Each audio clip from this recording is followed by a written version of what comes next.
By 1776, the Real Housewives of New Jersey had achieved it all. They had a fashion sense of style, enviable headdresses, they kicked ass at fencing, no wig was off limits, and most importantly, they had gained the right to vote. But 3 decades later, they would be stripped of that right. How did this happen?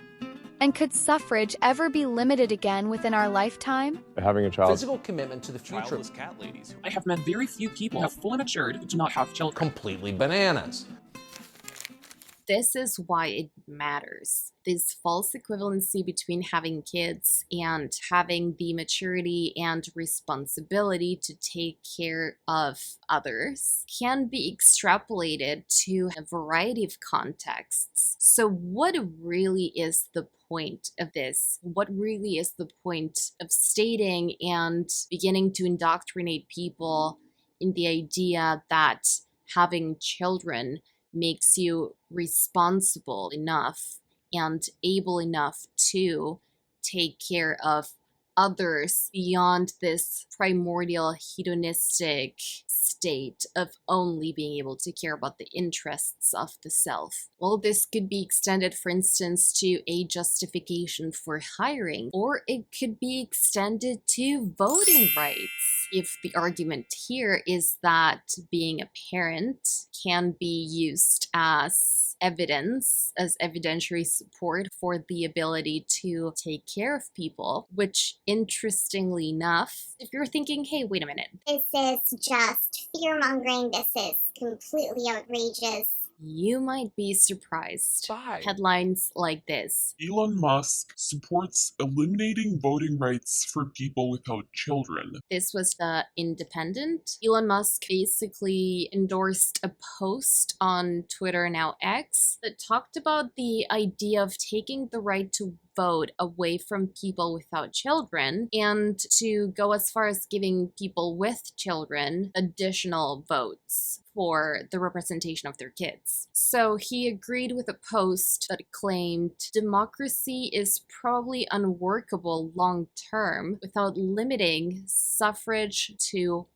parents. He also claimed on a different post that the childless have little stake in the future. This is a direct quote. Now, I see here that he'd been criticized as verging on eugenicist. He made comments about the fact that smart people aren't having enough kids. I suppose that's where the eugenics claims came from, which is probably why he reiterated during that interview that he does not support I'm not an extinctionist. But him saying that childless people have little stake in the future and seeming to support the idea of taking the right to vote away from people without children is very alarming. And if this seems like a non-serious comment that doesn't affect us because non-parents already have voting rights and there's no way that this would go back, there's no way of backtracking that. It's important to note that it has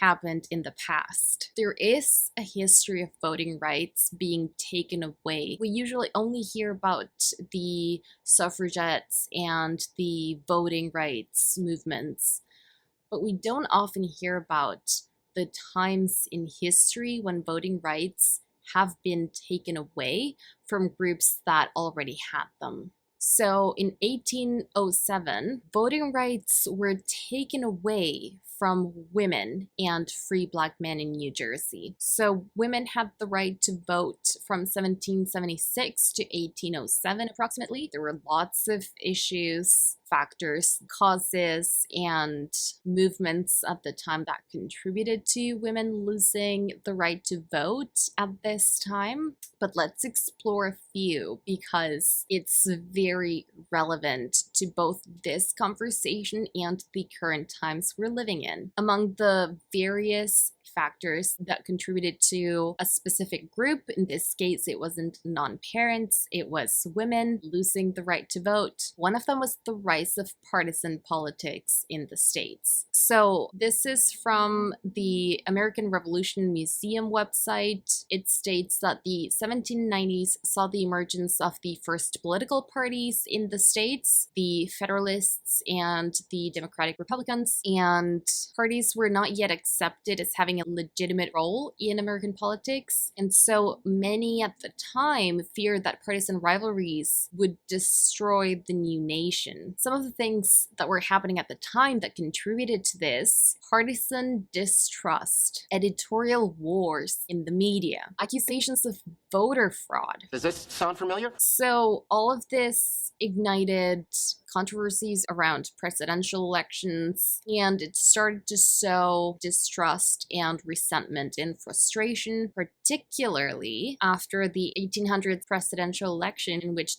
Thomas Jefferson narrowly defeated incumbent John Adams. So again, contested presidential elections. A quote from this website states, "The combination of rising partisan rancor and the increasingly inclusive elections sparked accusations of fraud and charges of campaigning among those unqualified to vote or manipulating groups assumed to be poorly informed." What we can take from this: tackling those problems head on and strengthening by any means possible the sanctity and the legitimacy of the counting of votes is extremely important to prevent this rancor and these exclusionary movements from gaining strength and gaining force over time. I'll read another quote that's extremely interesting. "Over the next decade, members of both parties sought votes from women, people of color, aliens, and people who did not meet the property requirements for the vote. A growing partisan press implied that these appeals gave some politicians inappropriate influence and even that it encouraged corruption and fraud. Both sides deployed prejudiced ideas that women and people of color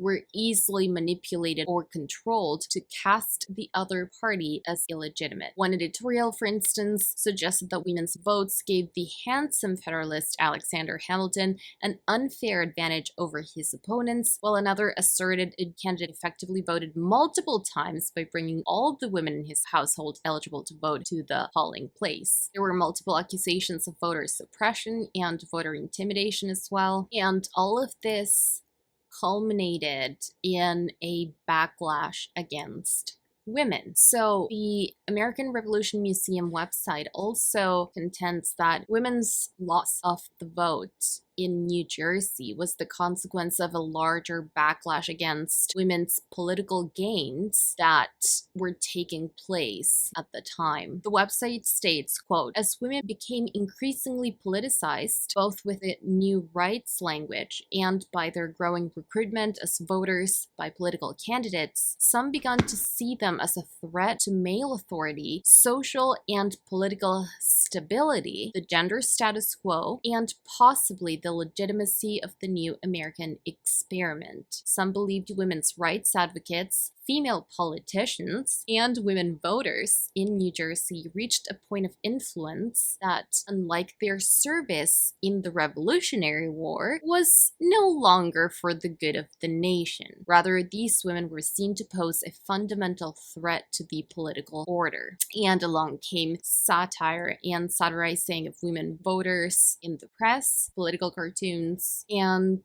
as the website states, quote, "The debate over women voting sparked changes that revealed popular beliefs about women's self-control and sexuality that would be repeated throughout the next 200 years. Partisan newspapers raised prejudices and energized contemporary stereotypes about women, people of color, and alien immigrants from Europe and elsewhere. Some newspapers portrayed women voters as petticoat electors, implying they may have been older or mindless pawns of male candidates." So the petticoat was a style of clothing that was no longer in fashion. It was old-fashioned, and it was a marker of lack of sophistication, and therefore there was this assumption that petticoat voters wouldn't be voting for the good of the nation. They wouldn't have the intelligence or the knowledge to vote for what would help the nation grow and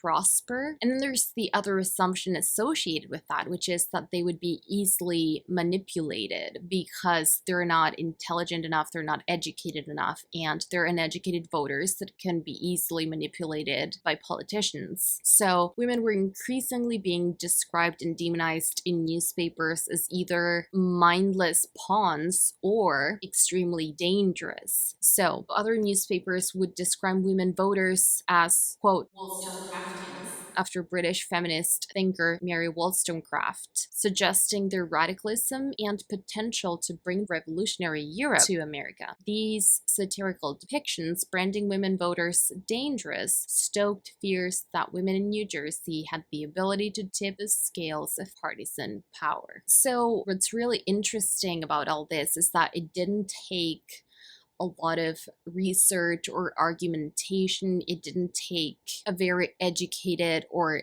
in-depth, insightful debate for women to lose the right to vote.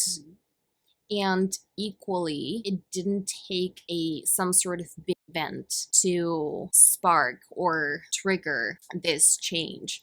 It was just bred out of a lot of resentment and prejudice and fear and very emotional decision making that was largely aided by, in this case, traditional media rather than social media. Although, while a lot of these claims and statements are being made on X and social media, it's also starting to spread to traditional media, as in the form of this. I would argue a lot of your proposals, like taking the vote away from women, are deeply regressive. Why would you want to remove, just from Childless women, the right to vote? lacks commitment to the future. I don't think that you have to have children. On its face, it's a ridiculous statement because it suggests that an adult woman is somehow not worthy of and capable of making her own decisions. And it's not as if these are isolated instances. There's been an increase, there's been a rise in sort of intolerant discourse around voting rights. Pearl Davis, who has been a very radical influencer, one of the leading voices of radical sort of commentary, who's gained traction. She's been invited to debate the topic of female voting rights on national television in the UK, traditional media platforms, basically arguing against the female right to vote. I found out that only 5% of women wanted the right to vote. At the time? At the time. Because they've been conditioned by men to think that they shouldn't have a vote. I mean, that's what they say. You know, she put forth a plethora of equally unjustified arguments that aren't even worth exploring, really. It was the beginning of the breakdown of the family. You know, before you became one in marriage, 85% of people were married.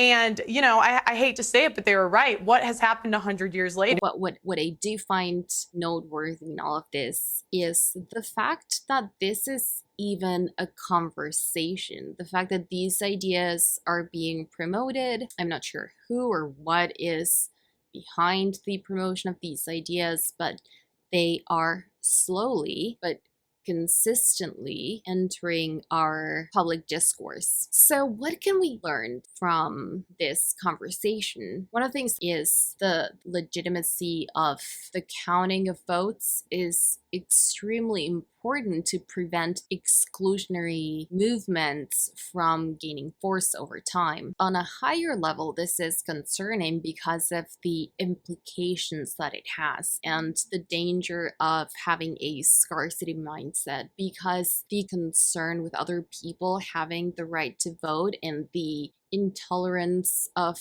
different ideas really comes from a scarcity mindset, which at the end of the day ends up being so self-defeating and largely prejudicial to the self and our own goals. And this is it's been such a good reminder of the importance of leading with an abundance mindset, because at the end of the day, focusing on the abundance of possibilities and the abundance of opportunities allows our own interests to flourish and to grow without having this constant looming concern with other people and other people's abilities to thrive in their own environments on their own worth. At the end of the day, progress is a shared experience. Prosperity is a shared experience. Trying to get to the root cause of declining populations, declining population growth rates, declining birth rates, without tackling the growing inequalities, without tackling the fact that prosperity in society is very much a shared project, and there's no shortcuts to that. And, developing a fixation on growth at the expense of others is a self-defeating oxymoronic purpose. The pie doesn't get bigger. So what I really take from this is, again, the importance of having an abundance mindset. And the more we focus our energy and our thoughts and our efforts towards our own goals, the further along we're able to get and the more we're able to grow. So those are just some of my thoughts. Let me know if there's anything that I missed. Would love to hear.